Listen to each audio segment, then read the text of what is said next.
Andrew Dost. Welcome to the Hell Fucking Yeah podcast. How are you, man? I'm good, thanks. And you? I'm great, man. This is great. I'm excited about this one. Me too. Yeah, Hell yeah. Chris put us in touch. Yeah. Fences. Yes. And he's one of my favorite new friends from the last couple of years. He's such an interesting, fantastic, amazing dude. You took the words right out of my mouth, man. He is amazing. I love him so much. Not only as a musician, but as a person. I've got to know him as a person, and he's incredible. Yeah, he's like he's a real one. Real deal. So how's life going? It's good. I'm just getting settled into my my house in northern Michigan. I'm kind of riding out COVID here. So I moved a bunch of stuff, and I've got, a lot of my recording gear still as yet to be set up.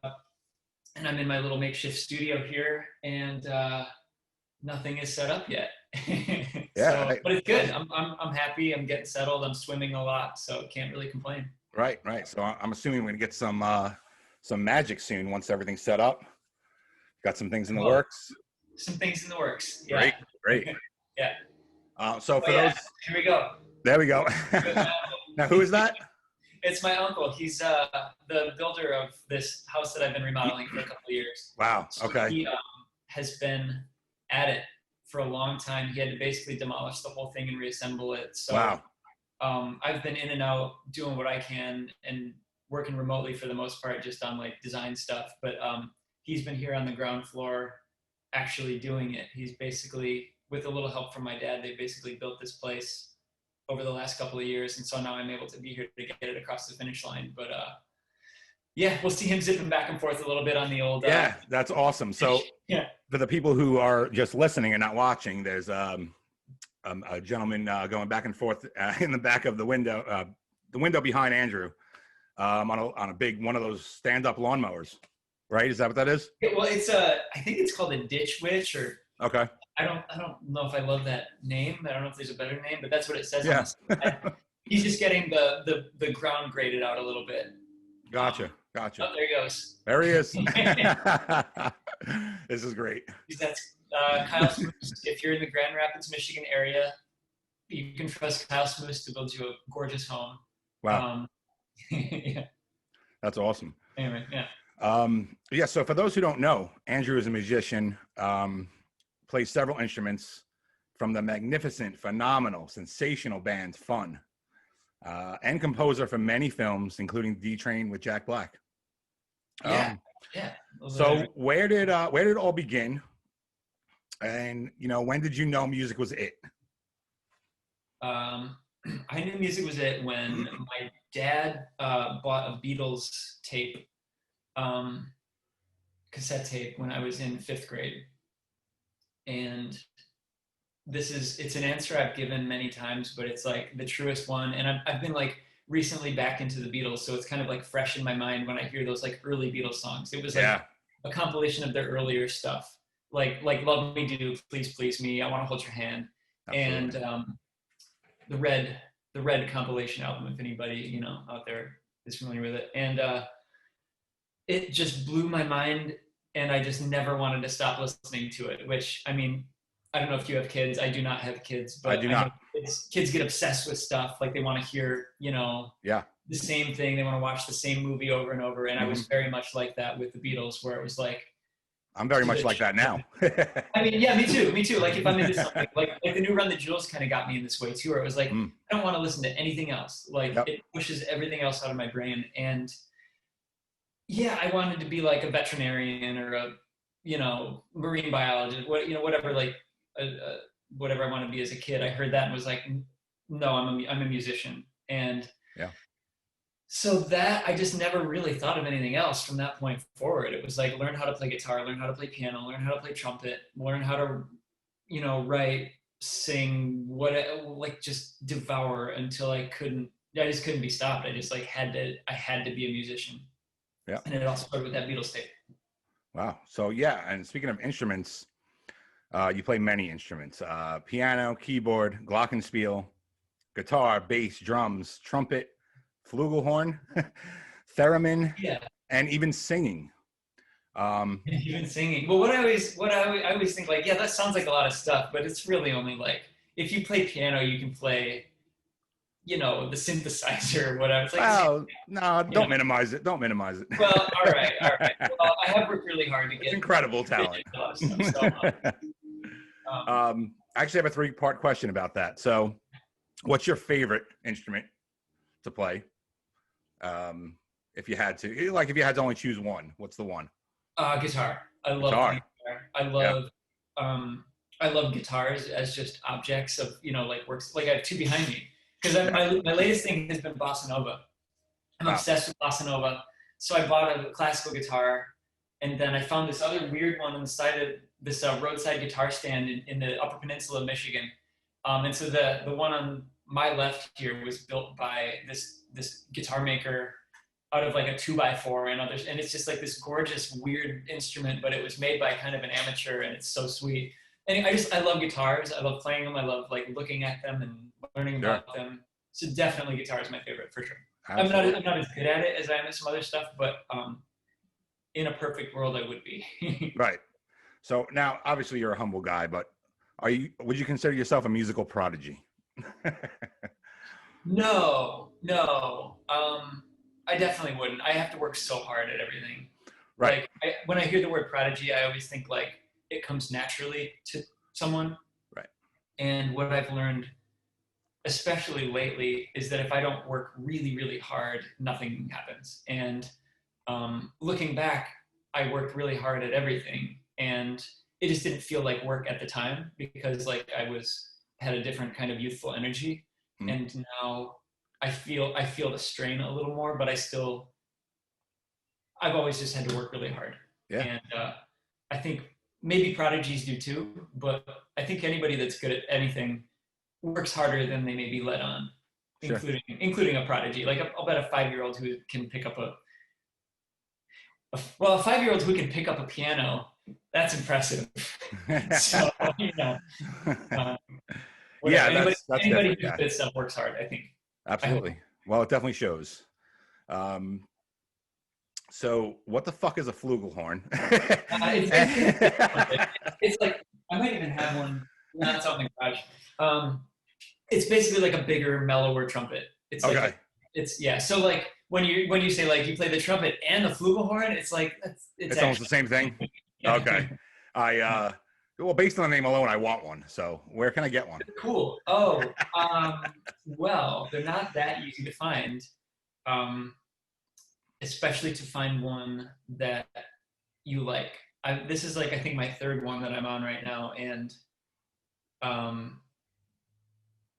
it's weird. It's weird. Like brass instruments for me more than any others are so like unique and temperamental, and like, I can play them all, but like finding one that really sings with my particular like breath and embouchure, and I don't know. It's weird. So I don't know where you can find your perfect.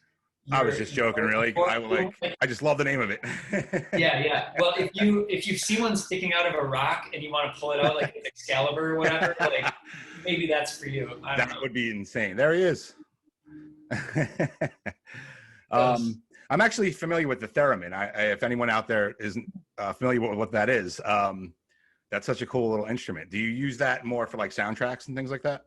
Yeah, I use it more like for fun because like it's such a specific sound that there's not a whole lot of versatility there. Yeah, and it's also really difficult to play, so it's more like the chances that you're going to nail a melody perfectly with the theremin. Right.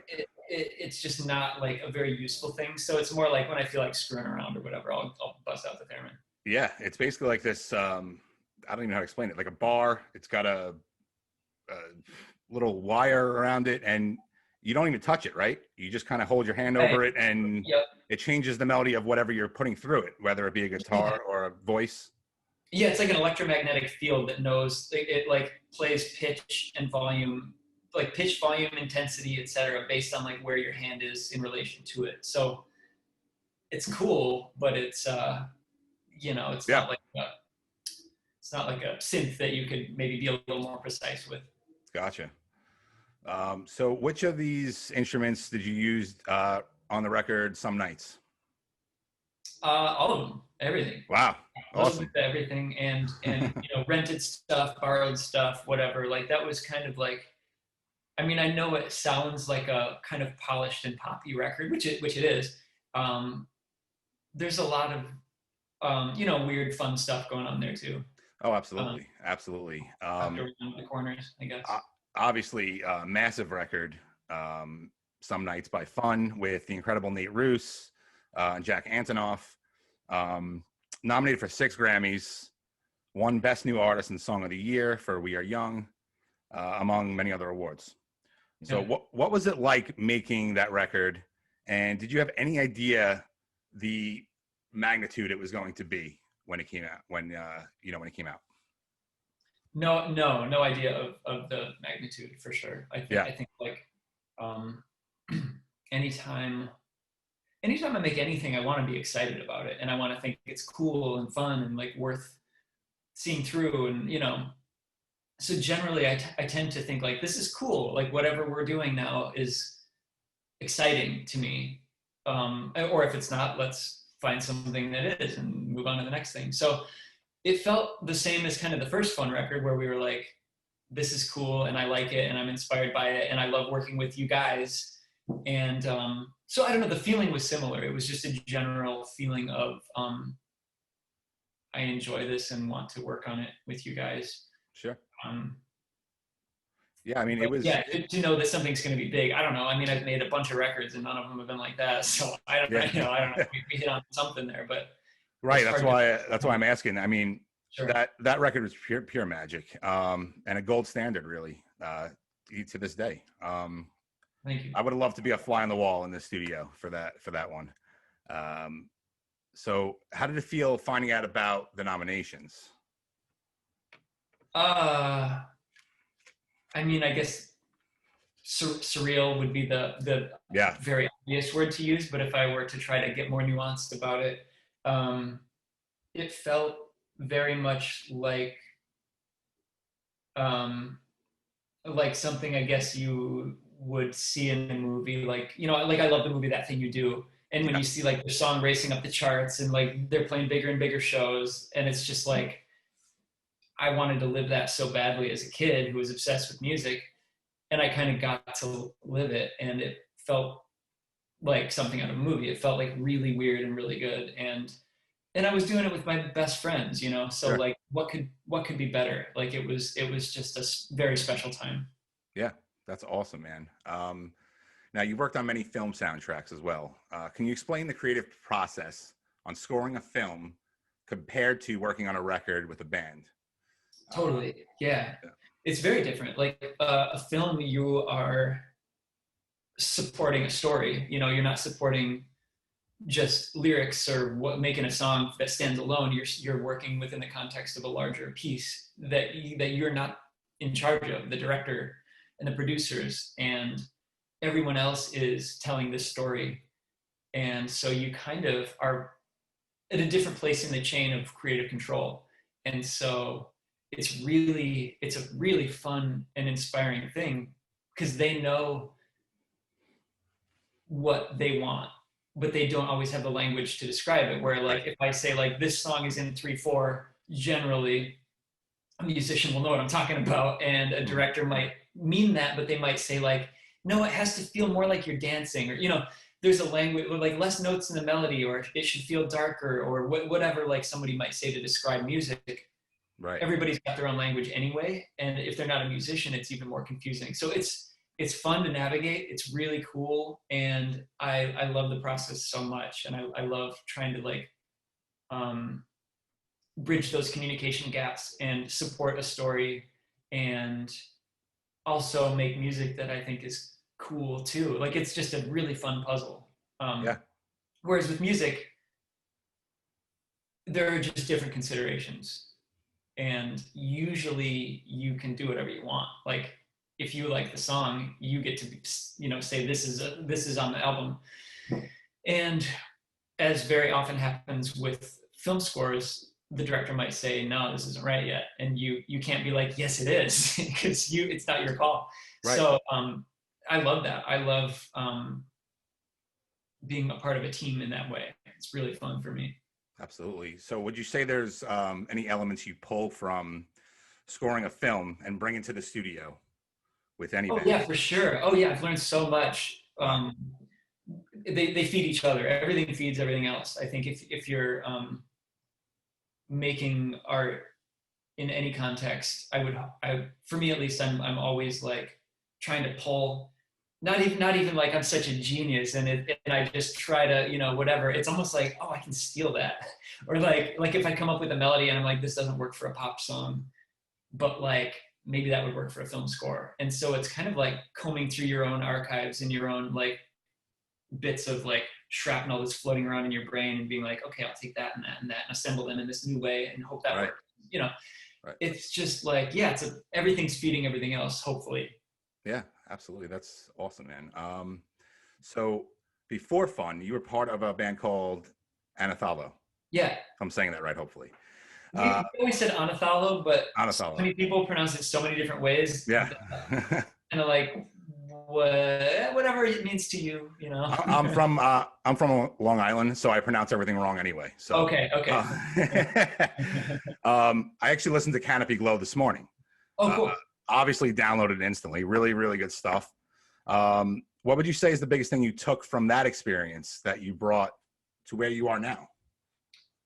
I would say that Autofollow for me was a good lesson in collaboration, and I guess I always thought kind of growing up, like you have a songwriter and you've got maybe like Lennon and McCartney are a team, but like if you dissect the way they worked, it was kind of individual and then combined after the fact or whatever.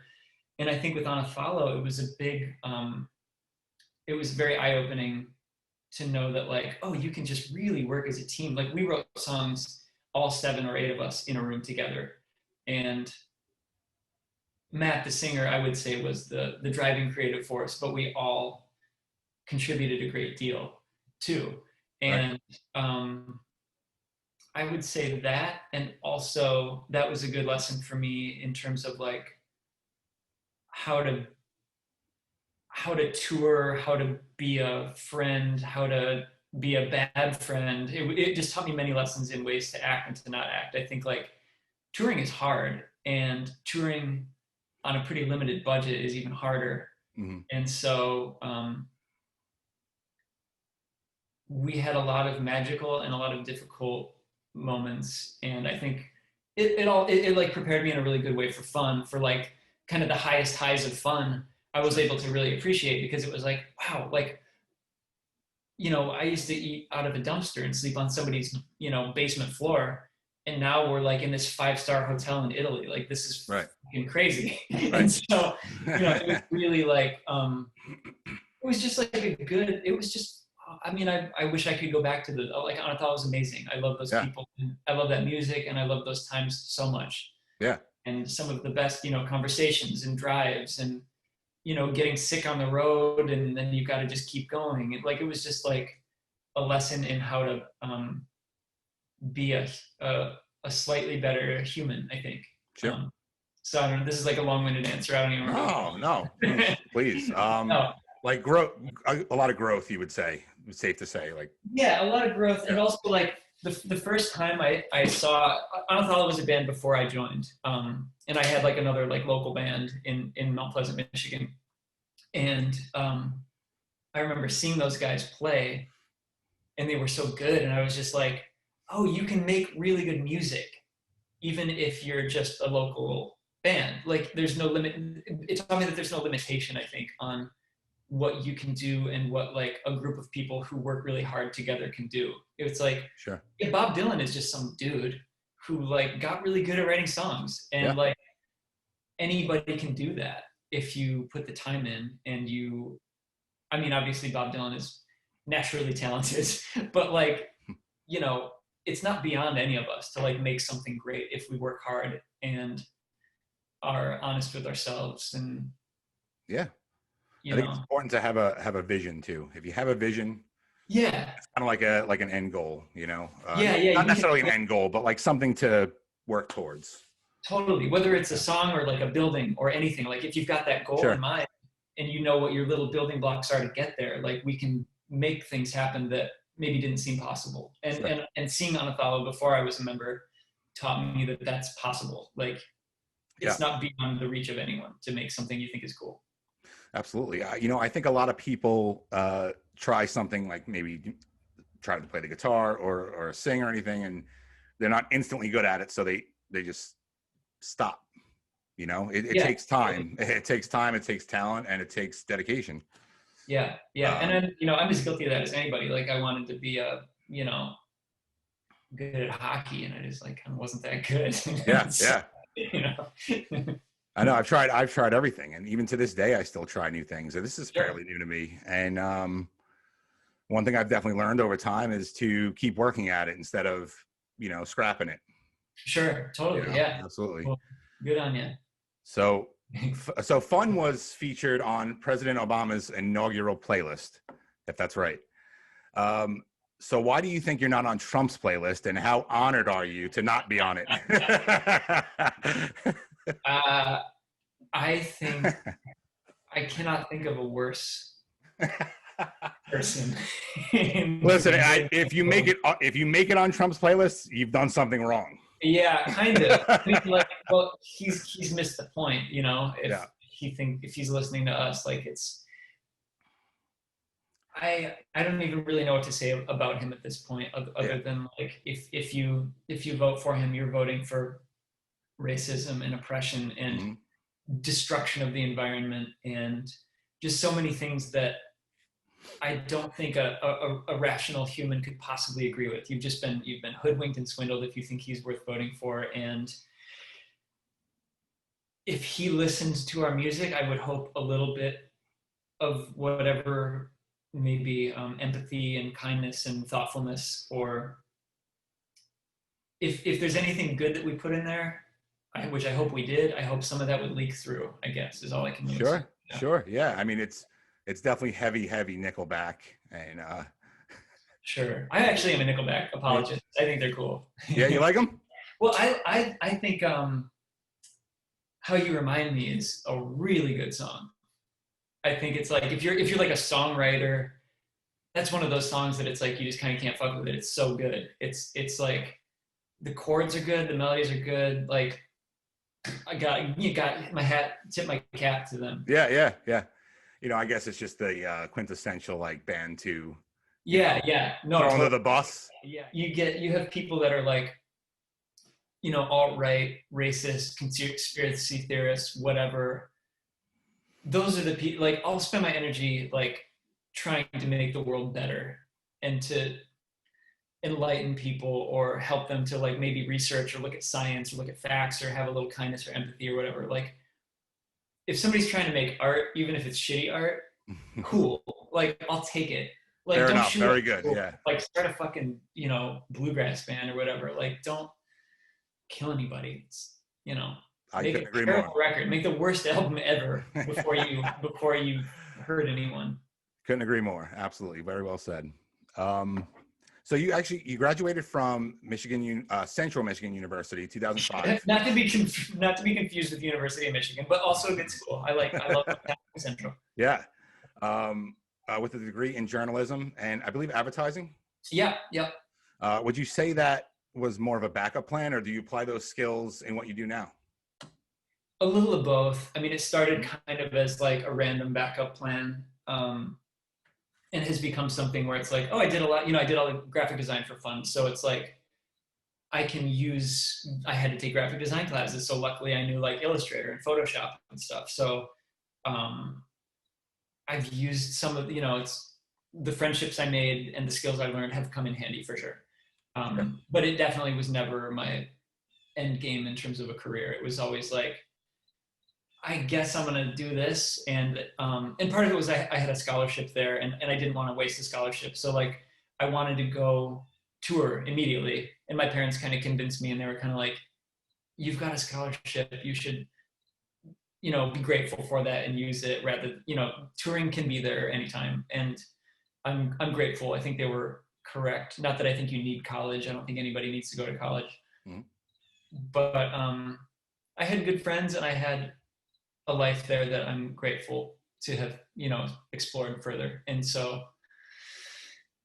I guess to answer the question, both. And Yeah. maybe I'll end up, I don't know, I'm not making much music these days, so maybe I'll maybe I'll get a career in advertising yet. Who knows? Well, listen, are you working on anything now?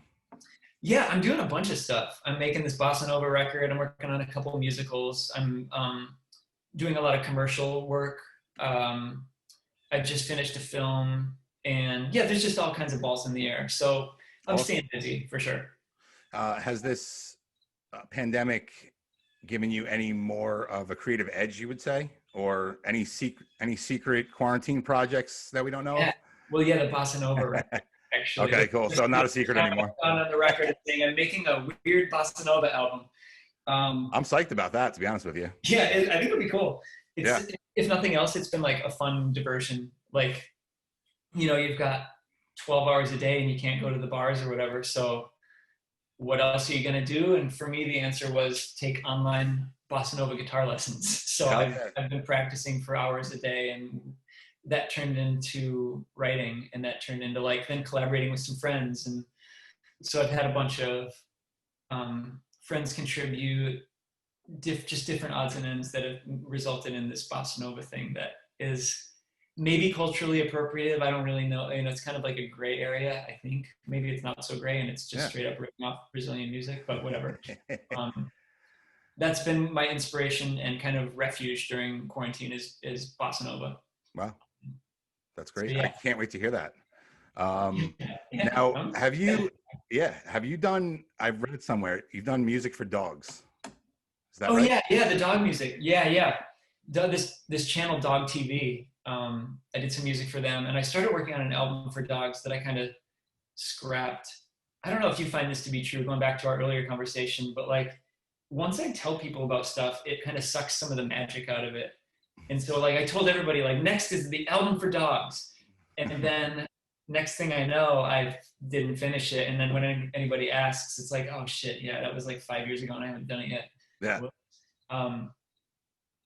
But yeah, music for dogs. Yeah. Well, what was it? Well, Dog TV had some guidelines in terms of frequencies and instruments to avoid. And my dog, fortunately, is a good judge of what she likes and doesn't like. So if I play trumpet, she howls and hates it. And so obviously I'm not putting trumpet on for dogs. Right. Even high notes on a piano, she doesn't like that. So keep it low, keep it mellow, keep it moving tones that kind of wash and easy melodies and stuff like that. And it's not you can tell if she likes it. It's not she hears a good song and her tail starts wagging, but she will react negatively if she doesn't like it. So wow, that's cool. I find it interesting because we're the type of people who, we have a dog, and it's just me and my wife. And when we go out, we'll put on the TV, or something like that for him. Sure. Nice little back. He has separation anxiety, so nice little background music or whatever. And we'll pick a specific things for him to watch. He's not allowed to watch the news or anything like that. Nothing negative. Sometimes we'll just throw on the kids channel or something. Sure. That's what Dog TV is for, to leave on for your dog while you go away. Right. I don't think I have it, so I gotta look into that. I think you have to specifically subscribe. Okay. To it. I don't. Yeah. Gotcha. Really cool. Really cool. So any revival of that, or that you're leaving that alone? Maybe this is the revival. Yeah. This is the push I need to finish the dog album. That's awesome. Yeah. I would love to be the reason behind that. Yeah. I'm gonna actually write myself a note. Dog album. Wow. Cool. All right. Thank you. There is what I'm saying is there is a definite need for that. It's really cool. So this is fun question time. Okay. Great. So you're on East. Well, you're not on the East Coast. You're in Michigan. You have seasons there, right? I'm geographically insane. Yeah. What's your favorite season? I like autumn. I mean, summer and autumn. So we're getting into it right now. It's I can still swim on a warm day, but today is colder and it's a crisp air. It's my favorite. I love it. Yeah, similar to here. I love this time of year too. My favorite time. Do you get a lot of turning leaves? Yeah, we have the pool in the back, and my wife loves trees, so we can't we can't get rid of the trees, and they kind of fill up the pool with leaves, and Yeah. Oh my gosh. it makes 10 times more work for me, but Right. Right. we leave it there because they look nice, and Yeah. environmentally, we should keep them. Good. So yeah, there's leaves all over the place right now. Yeah, I'll bet. Oh, my dog's back. Hi, bud. Let's see if I can get her up here. Carly, yeah. Come He or she? This is Carly. Carly. Yeah. Beautiful, beautiful dog.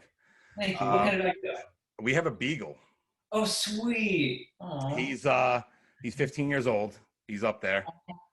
Sweet. He's hanging in, Good. Good. Wow, that's so nice to have a dog that's that old. Like, yeah. so special. Yeah. It's he spent a lot of his life chasing rabbits and following the scent. He's a hunting dog, Yeah, yeah. And now he really can't do those kind of things. Sure. So it's like kind of bittersweet. Yeah, A little sad, but it's still I'm great that he's still around. Yeah. And I hope he gets a little more time here with us. Yeah, I hope so too. If anything really great came out of this pandemic, it was that we both were able to stay home and spend like some quality time with them, instead of leaving them. We don't have kids, so it's just me and my wife. So we would be gone for 8 hours a day, and now we're home. So if there's one good thing that comes out of it, it's that. That's really, really sweet. Yeah, it's great. So what's your favorite musical, movie or stage? Oh, I love Hair for sure. Yeah. I also love like Phantom. I love Les Mis. Probably, all the obvious ones, but Hair is definitely my favorite. Like those songs are like funny and goofy, but also like powerful and tender and heartbreaking. It's kind of like got all this stuff that just like gets me in the right ways every time. Yeah. Favorite rap album, if you have one. Rap album? Yeah. I really, really love My Beautiful Dark Twisted Fantasy by Kanye. Oh my God, it's one of my favorites. It's so good. It's more. I mean, it's more. I think when Kanye is who he is, and we all have a lot of thoughts about him, I'm sure. Mm-hmm. But I am a big fan of his artistry. And, absolutely. I think when all is said and done in 100 years, that'll be an album that historians can point to as like an important moment in art. Absolutely. And so that's it for sure. Also, like the second Run the Jewels album, my favorite of theirs. I think I don't know, Hello Nasty by Yeezus, I think is up there. And like Ill Communication, Paul's Boutique, whatever. I think those are all, of course, pretty solid. 808s and Heartbreaks by Kanye too. I don't know. What are some of yours? Yeah, well, I have a top 5 really, and we were just I was talking to Sam LaChow. He's a Seattle rapper. Okay. A couple episodes ago, and I had him do his top 5, and I did my top 5, and that Kanye album was on there. Okay, My cool. Beautiful Dark Twisted Fantasy, one of my favorites. It's like a work of art, so cohesive and just from beginning to end, it's perfect. Yeah. It's almost cinematic in a way. Truly, yeah. It really is. And Kendrick, you gotta give. Oh, absolutely. Kendrick. To Pimp a Butterfly is one of the best albums. That one, and then is Damn after it? Yeah. Then that one's phenomenal too. Yeah. I think he's doing something that nobody else is doing, and I really dig. Also, Speaker Box, Love Below. Like these are all probably like the most obvious modern rap albums for somebody to be into, but like they're just that good. That's why they're obvious, definitely. And I also really like Killer Mike and LP solo stuff a lot. Mm-hmm. Like I prefer them together as Run the Jewels, but like as individual rappers, they're obviously like so next level too. So absolutely. I'm really digging like Childish Gambino. Anything he does is pretty amazing these days. Action Bronson, The Alchemist. Mm-hmm. There's so many. It just goes on and on. Tyler the Creator does some really innovative stuff. So favorite curse word. I haven't heard you curse once. So. Oh really? I say the F word a fair bit, but I don't. I'm kind of trying to curse less. That good. Good. Because I've been like teaching a little bit and dealing with like people in more like, I guess, academic settings where it's like I don't always feel right using my like touring mouth or whatever. Sure. But so maybe I've been toning it down a little bit. I don't know. But I say the F word a bit. Sure. No, listen, obviously, the Hell Fucking Yeah podcast. Oh yeah. I curse so much, and I do kind of tone it down as much as I can. I can relate to you though, because my wife is in education. Sure. She actually teaches teachers in a way. Interesting. Okay. She does like seminars and things like that. Cool. So, and she wants to be part of this show, and I'm like, well, you can't be on this because. Right. So I made one for her called Heck Freaking Yes. That is so cool. Oh my gosh. So we haven't done that yet. That's kind of been on the back burner at the moment, but I like that you even like formalized the yeah and the yes. That's really fun. Yeah. So we need a little balance. That's all. So favorite podcast. This one, I mean, this is the best interview. Man, thank you so much. Podcast. Like I listen to Stern a lot actually. Because he's on in my car and I enjoy his stuff. But his interviews are incredible. He's great. I listen to that Rick Rubin and Malcolm Gladwell. I can't remember the name of it. Okay. Wow, Rick Rubin's amazing. I didn't even know that existed. Yeah, it's called like Record. I don't remember. It's something, but it's it's those guys, which it's cool. Yeah. I don't listen to much. I know I need to. I ought to, but I like that's one of the things that I like don't. I don't know where the block of time in my day is to do that. Because I know. Like if I'm like doing dishes or whatever, I'll put music on. I don't even put music on that much, weirdly. But I don't know. I need to carve out some time because I know there's a lot of like amazing stuff right now. There is a lot of stuff out there, and it's funny because I try to keep this down to like an hour or so, and then you'll see something like Joe Rogan shows like 4 hours, 5 hours sometimes. Like who has time for that, man? Yeah. I mean, unless you got some kind of crazy work commute, I don't know. Right. Like when I was in LA, I would listen to more stuff because I would, everywhere takes an hour to get to. So right. More so in LA, but here it's like I'm in the car for 5 minutes to go to the store and that's about it. Right. I mean, especially now since March for me, it's like I don't. Yeah, exactly. I go to the store and I come home. I don't really, Yeah. I guess go too far. Like knit or something, or I don't know. I'll find some time. I'll get back to you on that. Yeah. All right. So what I'm gonna do now is I'm gonna share my screen with you. So you're gonna see my little desktop here. Okay. And give me 1 second. All right. Do you see it? Whoa. Yeah, it's full screen. Cool. Yeah. All right. So I'm going to drag us over a little bit here because sometimes the recording gets cut off on the edge there. Okay. And I got a little folder here, some pictures I got from your Instagram. Okay. And if we can just maybe briefly describe them, so for the listeners, and then you can maybe tell me what's going on in them. This is so fun. Isn't this fun? I just added this. You're like the third person I've done this with, and so cool. Everyone really digs it. So it's obviously going to be part of my show here. Yeah. All right. Number one, we got you and Carly. My best buddy in the world. So when was this? When was this taken? I don't remember when it was taken, or maybe like this year or last year. Probably this year. That's my house in LA, and that's just us in the morning because my glasses are still on. I usually put my contacts on around 8 a.m. or whatever. So this would have been probably 7 a.m. Me gazing into Carly's beautiful smiling face. Such a beautiful dog. Rescue or? Yeah, rescue. Yeah. Nice. Sweet little kitty. You want to know what I was thinking? I was thinking, I love this. Yeah, that's great, actually. There we go. More than anything in the world. And I don't want to put words in her mouth, but I think she's thinking something similar. Because we have a really special bond. It definitely shows on her face. Absolutely. She's got like a smile. Probably just squinting because she's looking into the sun. So she's probably like, I'm gonna go with she's thinking what you're thinking. All right. Another one of the dog, I believe, is the next one. Great. I don't know why this is taking forever to load up. Here we go. Oh, And we got so the dog's looking up in the picture, and we got it, I believe, the Cheerios mascot, the bee. That's not to be confused with the Cheerios mascot. This is a whole original creation of mine, the cereal bee. Wow. No relation to the Cheerio bee. This is my my own.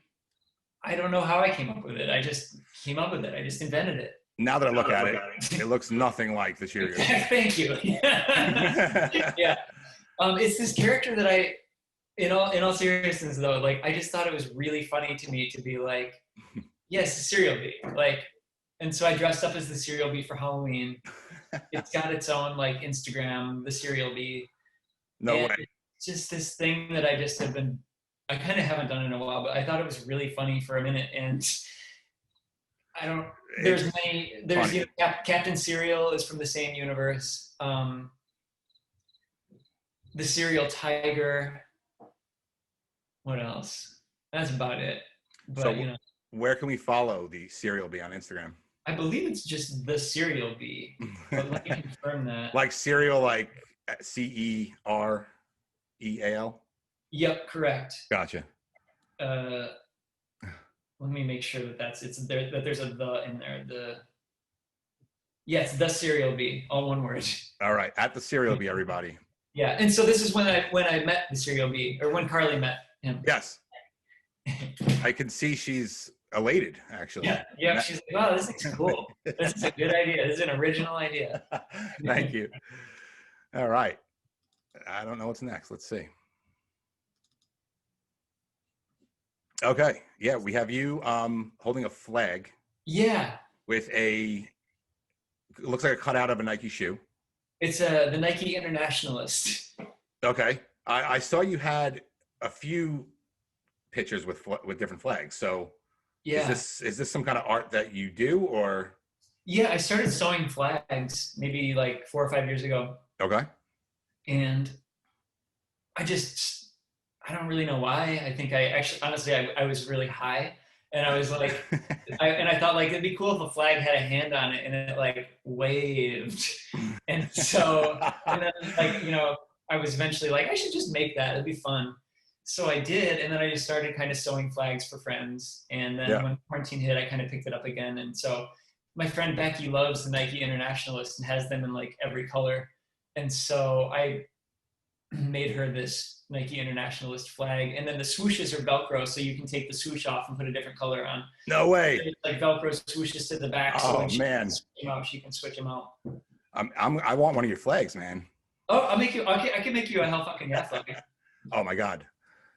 I would love that, and it would be on this wall forever. Okay, I'm gonna write that down. Okay, cool. Oh, but man. Yeah, I sold a few of them, but that was kind of like too much work and too confusing to be like. It was a sliding scale where I did some that were teeny and some that were big, and it was just like making a $5 flag that's the size of a credit card is actually probably more work than making a $100 flag that's a full size thing. So it was just kind of like, I can't charge people $5 for like this much of my time because it's really. Yeah, and then I like donated the money, but still, it's just like fuck, this isn't worth my time. But as a gift for the Hell Fucking Yeah podcast, absolutely. Wow, man, I really appreciate that, and you know, I'll donate some money somewhere. No, or pay you directly, whatever. Get your dog a nice treat. Thank you so much, man. Yeah. All right. So as I got deeper into your Instagram too, I came across some art. Okay. That I just loved. I'm not sure if this is that. What is taking so long? Okay, here we go. Oh, sauce packet Saturday. So yeah, we have 3 sauce packets here, and Andrew's face photoshopped in to each one. Yep. This is great, man. That's that you know, that graphic design skill that I was mentioning. Oh yeah. Where you see the real fruits of that labor. I have a theory that this is in the future will be known as the sauce packet era of human history. You know, when like some future civilization looks through the you know, fucking waste of our society, they're gonna find a lot of sauce packets. And so I was thinking, like anytime I go for a walk, I see one smashed up on the ground. Anytime I'm, you know, they're like everywhere. You see sauce packets on the ground all the time. And so sometimes I feel like a little sauce packet that's just gonna get sneaked out and thrown away. And somebody's gonna drive over it and step on it and whatever. So that's kind of where that came from. Listen, man. Yeah, some people look at this as like funny or whatever, and it's funny, but it's beautiful. I don't know about that. I kind of want to. I want to put it in my kitchen. Like I want to print and. Whoa. Right. My wife would fucking kill me. Don't make that one. Yeah. Well. But if I live by myself, absolutely. Dude, all right. Well, that is amazing. That's one of the funniest, weirdest things I've ever heard. But cool. Yeah, it came from like a place of like, I mean, not depression, but certainly like disenchantment with the state of things and the way we treat the world and the way we treat each other. And it's just kind of like, yeah, we're making a lot of waste that we can't ever repurpose or use again. And a lot of it is sauce. You know? Yeah. I always think that, man, like if we order food and we get, you know, we get the bag, they put like 700 packs of ketchup in there. I'm like, how many? Right. Like, and I'm like a sauce lover, but I use a lot of sauce too. So we it's keep like them. if I get fries, I'll have a load of ketchup or whatever. So like, I get it, but like that's a lot of waste. Yeah, and we keep them and obviously use them. Yeah. But it's like I need a drawer for, you know, these packets. Packet drawer. All right, here's the next one. All right. Oh yeah, this dessert, man. This is amazing. It's miserable. It's in pain. It like I believe the caption for this was, "I hate it when you can see how much the dessert is suffering." It's so true. It looks so unhappy, and it's like you want your food to, you know, if you eat meat, you want it to have lived a good life and not just be processed through a factory. Right. When they give you a dessert and it's just so clearly in pain, you know, it's like your heart goes out to it. So for anyone listening, the picture is a picture. The picture is a plate, and on the plate is, what is this, like flan or something like that? It's, yeah, I don't even remember. It's something like that. Some kind of dessert, and there is a face made in it, and it is terrifying. Actually, it's like a horror movie mask or something. It's pretty cool. it has a lot of character. It almost makes I don't even know how to explain it. It's just like a frowny, disgusting. You know, it looks like Lord Voldemort, kind of like, especially when he's like the little weird thing in the train station in the last Harry Potter. Yeah, you know what? That's what it looks like. Yeah. So I actually made I you know, this is spoiler alert. I made the face in the thing. It didn't come like that. So that's the backstory, and it just turned out more gruesome than I could have possibly imagined. So I was like, damn, this thing looks like it's in pain. I better capture this moment. It has it. That's what I'm trying to say. I think it has like an emotion to it. Yeah, yeah. Piece of like ice cream or whatever the fuck it is. Yeah. Really cool. Really. This is on the next. This is actually on the same vein. Oh, this one I did not make, but this is outside. So this is a shovel with a similarly gruesome face in it. Yes. Like it must have been a rotted metal. Yeah. And I don't know if someone did this intentionally or not. This is outside Dan the Automator's house. I was working on something with Dan the Automator, and this shovel was out there.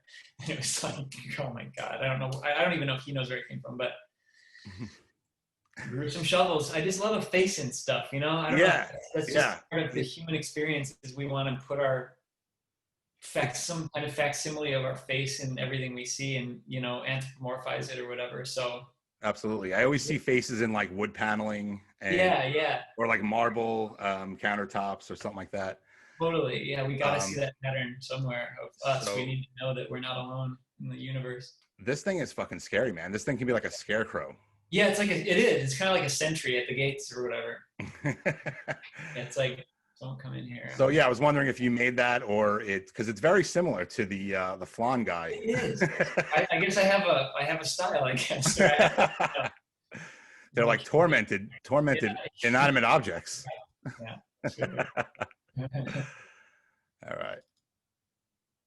All right. Yeah. I was very interested in what. Yeah. Well, this is, I have a theory that I've never been able to confirm it, but that because I've pretty bad eyesight, and I always thought like if I look at something far away and then close up, and I focus and focus, far, close, I can like train my eyes to be more strong and elastic, and especially, I mean, I have my contacts in now, but if I didn't, it would be awesome to make my eyes better by working them out. And so this is kind of a representation of that. Like just making my eyes stronger by focusing near and far, looking at, it's light, flip the lights out, it's dark, try to like strain your eyes and work them out. This theory, amazing. I've never confirmed this theory. I think I asked my eye doctor and he was like, no, it doesn't work that way. But, well, you should have showed him the picture and be like, well. Yeah. So this is a picture of Andrew's face, and over his eyes are these two bulging muscles, like, pumped up. And yeah, whose arms are those? Well, they're my arms. Those are your arms. Yeah. Get the fuck out of here. I like Google image search muscle arms. Oh. I was like, wow. Oh, I wish. Or, nah. I don't know. Who the hell wants that? Who wants those arms? I don't want that.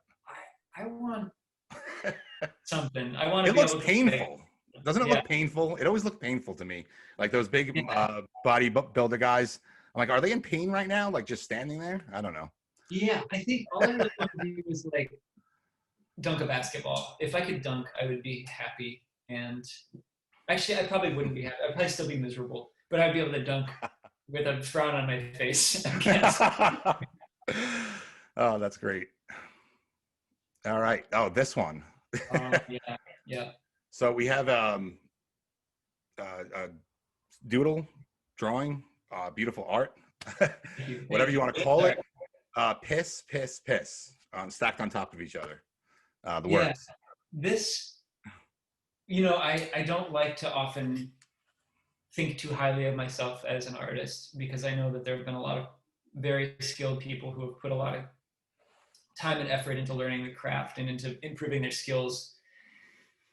But this is the greatest work of art that's ever been made. It was pen and paper, and I really wanted to show the world what my soul looked like. And I bared myself and I bared my soul, and I had a fresh pen and a fresh pad of paper, and I just knew that, this makes Starry Night look like a big pile of puke. You know what? You took the words right out of my mouth. Great. I would put this in my living room. I don't blame it. It's amazing. I want it on canvas. I'm like, fuck a frame. I want. I'm talking like 40 by 20. Like. Yep. And I'm not kidding. People think I joke. I don't joke. Yeah, I mean, I've had offers anywhere from 500,000 to 1.2 million, and I've turned them all down because it's priceless. And it's priceless. If somebody offered me 1.8 to 2.2, I would consider it, but anything under 1.8, like, it's worth more than that. I just can't.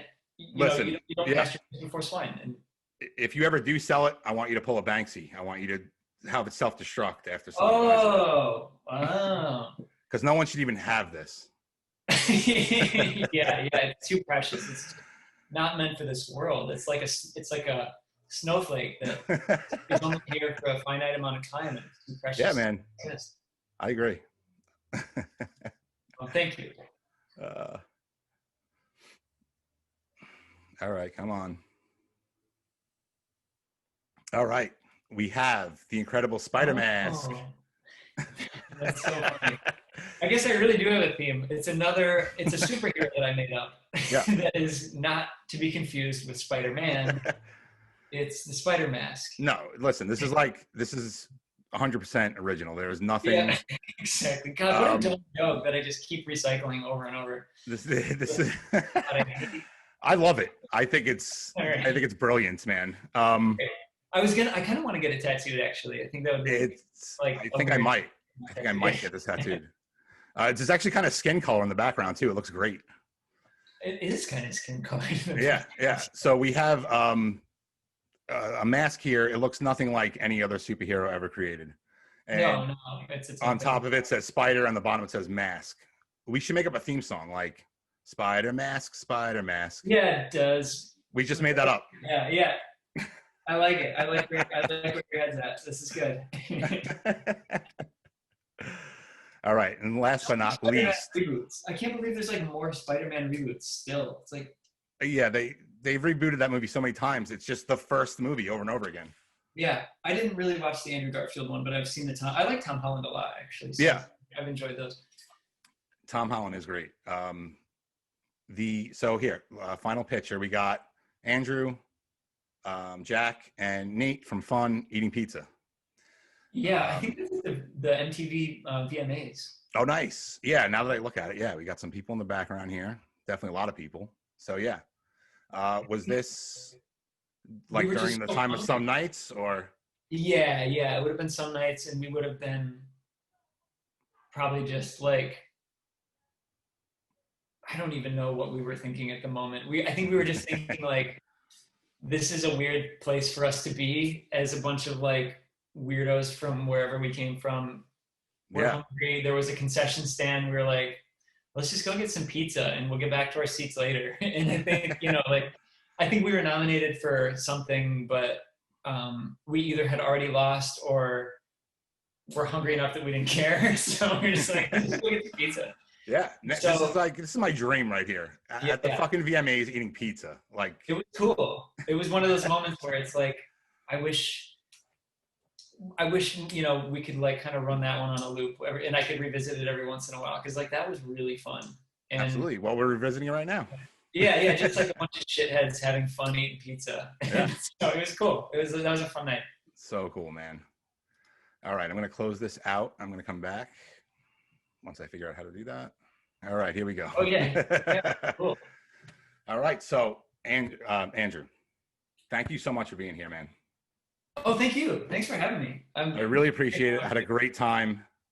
And honestly, I'd love to do it again. Next time you have like a project coming out or something like that. Cool. Yeah. I mean, Bossa Nova, maybe. We'll catch up. Yeah, absolutely. We'll do a fucking Bossa Nova edition, man. That'd be awesome. Ooh, that'd be sick. Let's do that. Yeah, definitely. Hell fucking